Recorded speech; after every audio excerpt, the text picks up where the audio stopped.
Course کو مکمل کیا ہے۔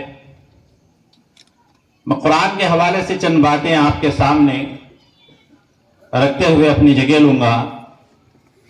اللہ تبارک و تعالیٰ نے قرآن مجید میں یہ بات ارشاد فرمائی کہ رمضان وہ مہینہ ہے جس میں قرآن نازل کیا گیا۔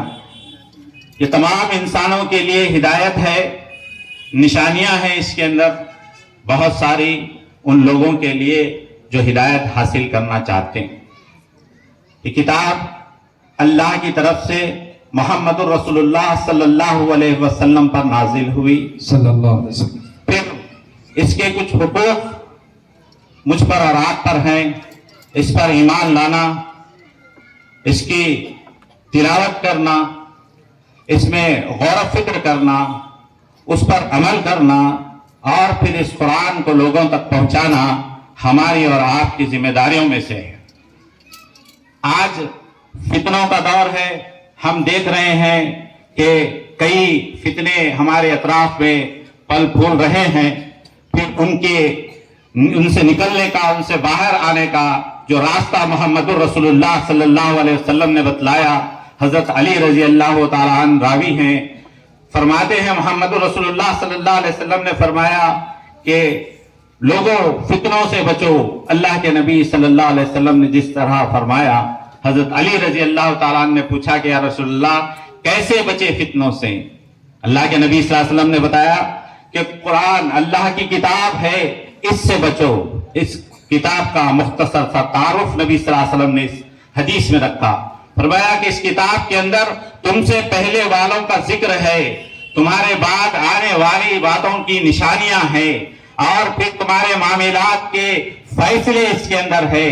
یہ حق اور باطل میں فرق کرنے والی کتاب ہے، اور یہ کوئی معمولی چیز نہیں ہے جس کو آج انسان چھوڑ دیا ہے۔ آج جو ایمان رکھتا ہے وہ بھی اس کتاب کو پس پش ڈال دیا۔ یہ کتاب اللہ کا کلام ہے، اس کو یہ نافذ کرنے، ثواب، اجر، یہ ساری باتیں اپنی مقام پر ہیں، لیکن اس کو نافذ کرنا ہماری اور آپ کی ذمہ داری ہے۔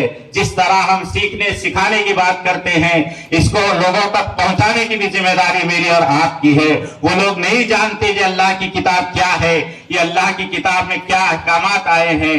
اللہ کے نبی صلی اللہ علیہ وسلم نے فرمایا جو کتاب کے ساتھ کتاب کو تھامے رکھے گا وہ سرخرو ہوگا، کامیاب ہوگا۔ جو اس کو چھوڑ دے گا وہ ناکام اور نامراد ہوگا۔ کل قیامت کے دن یہ کتاب اللہ کے سامنے سفارش کرے گی اگر اس کتاب کے ساتھ اس طرح معاملہ دنیا کے اندر میں اور آپ کرتے ہیں۔ ہم دیکھتے ہیں کہ آج ہمارے سامنے یہ کتاب پڑھی جا رہی ہے، سنی جا رہی ہے، سنائی جا رہی ہے۔ اس کے پیغام کو لوگوں تک پہنچانے کی ذمہ داری بھی میری اور آپ کی ہے۔ اس پیغام کو ہم پہنچائیں ان لوگوں تک جو لوگ نہیں جانتے کہ یہ اللہ کی کتاب ہے۔ یہ ہمارا اور آپ کا اس دنیا کے اندر آنے کے مقصد کو واضح کرتی ہے۔ یہ سارے تعلیمات ہمارے سامنے ہیں۔ حضرت انس رضی اللہ تعالیٰ عنہ بیان کرتے ہیں، نبی صلی اللہ علیہ وسلم نے فرمایا کہ اللہ کی کتاب جو سیکھتے اور سکھاتے ہیں وہ بڑے یعنی مرتبے والے ہیں، بڑے مقام والے ہیں۔ جو قرآن سیکھتے اور سکھاتے ہیں، قرآن پڑھنا اور پڑھانا، ایک آیت کی طرف حضرت ابو ذر غفاری رضی اللہ تعالیٰ عنہ بیان کرتے ہیں کہ اللہ کے نبی صلی اللہ علیہ وسلم نے فرمایا کہ ایک آیت کی طرف غور و فکر کرنا تمہارے لیے 100 رکعت نفل نماز پڑھنے سے بہتر ہے۔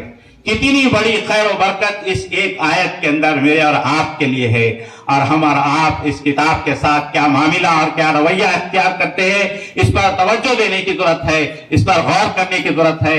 آج قابل مبارکباد ہے یہ بچے جنہوں نے اپنے سینوں کے اندر اس قرآن کو محفوظ کیا، اور کل کے یہ ہونے والے جیسے کہ آپ نے دیکھا ان کا مظاہرہ بہت ہی بہترین وہ مظاہرہ انہوں نے کیا۔ ایک اور روایت ابو ہریرہ رضی اللہ تعالیٰ عنہ فرماتے ہیں کہ اللہ کے نبی صلی اللہ علیہ وسلم نے فرمایا جس گھر میں قرآن کی تلاوت ہوتی ہے اس گھر میں خیر و برکت ہوتی ہے، اور اس گھر میں فرشتے نازل ہوتے ہیں، اور اس گھر سے فرشتے شیطان دور بھاگ جاتا ہے۔ اسی طرح جس گھر میں قرآن نہیں پڑھا جاتا اس گھر میں خیر و برکت ختم ہو جاتی ہے، فرشتے دور ہو جاتے ہیں، شیطان اس گھر کے اندر داخل ہو جاتا ہے۔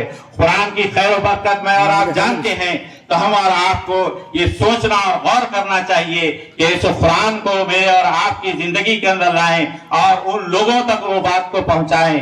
اس کتاب کے اندر جو احکامات ہیں اور جو تعلیمات اس قرآن کے ذریعے سے ہم تک نبی صلی اللہ علیہ وسلم کے ذریعے سے پہنچی ہیں، ان سب کو نافذ کرتے ہوئے اس قرآن کو وہ جو صحابہ جس پر چل کر مجھے اور آپ کو یہ پیغام دیا ہے کہ اللہ کا کلام ہے، اس کلام پر اللہ نے جس طرح مجھے اور آپ کو چلنے کا حکم دیا، اس طرح ہم اور آپ چل کے صحابہ جس طرح بتائے، صحابہ کے راستے پر چل کر مجھ کو اور آپ کو ہی کامیابی حاصل ہو سکتی ہے۔ اللہ تبارک و تعالی ہم سب کو ان ساری باتوں پر غور کرنے اور اپنی زندگی کے اندر قرآن کی اہمیت کو سمجھنے اور اس سے ہدایت حاصل کرنے کی اللہ ہم سب کو توفیق عنایت فرمائے۔ جو وقت دیا گیا ہے مدرسے کے ذمہ داروں کی طرف سے میں ان سب کا شکریہ ادا کرتا ہوں۔ اللہ تعالیٰ سے دعا کرتا ہوں کہ اللہ تعالیٰ ہم سب کو ان ساری باتوں پر غور کرنے، اپنی زندگی کے اندر قرآن کو سمجھنے اور اس کو پڑھنے اور اس پر عمل کرنے کی توفیق عنایت فرمائے۔ رب اغفر وارحم وانت خیر الراحمین، وآخر دعوانا الحمدللہ رب العالمین۔ جزاکم اللہ۔